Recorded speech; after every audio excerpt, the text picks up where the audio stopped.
दोस्तों, हर किसी का अपना एक लक्ष्य होता है कि उसे जीवन में क्या करना है और क्या बनना है।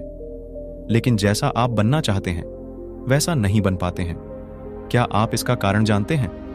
जीवन में हर व्यक्ति सफल बनना चाहता है, लेकिन सफल बनने के लिए आपको अच्छे विचारों को अपनाने की जरूरत है। गौतम बुद्ध के उपदेशों से आपके जीवन में सकारात्मक बदलाव आते हैं और इससे आपका जीवन बदल जाता है। यही कारण है कि बुद्ध के विचारों को सुखी जीवन का सूत्र कहा जाता है। सफल बनने के लिए हर व्यक्ति का अपना एक लक्ष्य पहले से ही निर्धारित होता है और वह उसी के अनुरूप काम करता है। लेकिन कई बार ऐसा होता है कि आप जो बनना चाहते हैं वैसा नहीं बन पाते हैं। कुछ लोग इसे लेकर यह मान लेते हैं कि शायद उनकी किस्मत में ही यही लिखा होगा, तो वहीं कुछ लोग अपनी किस्मत को खराब कहने लगते हैं और कुछ लोग यह मानकर संतुष्ट हो जाते हैं कि शायद वह इसे डिजर्व ही नहीं करते थे। लेकिन इसका असली कारण कुछ और ही होता है। हम इस वीडियो से जानते हैं इसका कारण क्या है, तो चलिए वीडियो शुरू करते हैं। एक बार गौतम बुद्ध को एक सभा में उपदेश देना था। सभा में करीब 100 से ज्यादा लोग उपस्थित थे और उनका इंतजार कर रहे थे। गौतम बुद्ध आए, लेकिन बिना कुछ कहे ही चले गए। बुद्ध का ऐसा व्यवहार देख सभी हैरान रह गए, लेकिन किसी ने उनसे कुछ कहा नहीं। अगले दिन फिर से सभा का आयोजन हुआ, लेकिन आज सभा में उपस्थित लोगों की संख्या घटकर 80 हो गई। आज भी बुद्ध ने ऐसा ही किया। वे सभा में आए, लेकिन बिना कुछ बोले चले गए। आज भी लोग हैरान हुए, लेकिन बुद्ध से किसी ने कुछ कहा नहीं।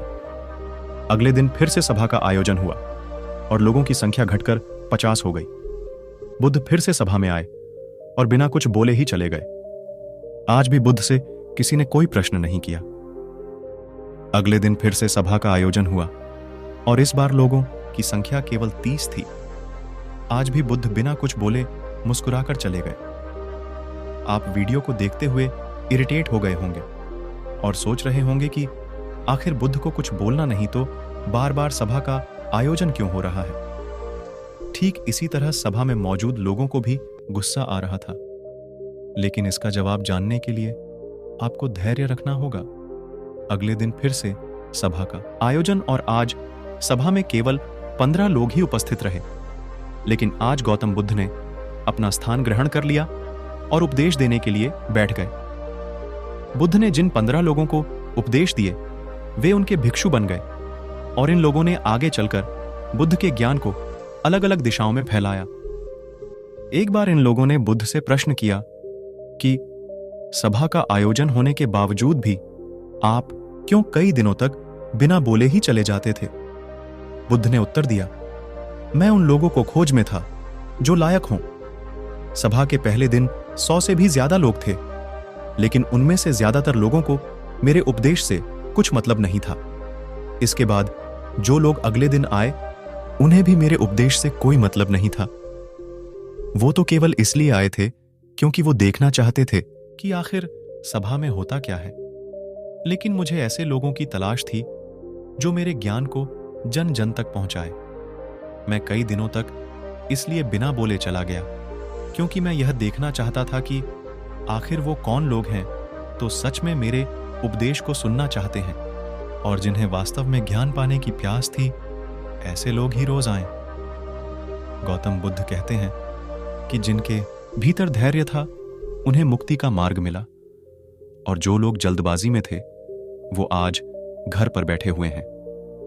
बुद्ध कहते हैं कि जिन लोगों में धैर्य का गुण होता है वे जीवन में कुछ भी पा सकते हैं, फिर चाहे आपका लक्ष्य कुछ भी हो।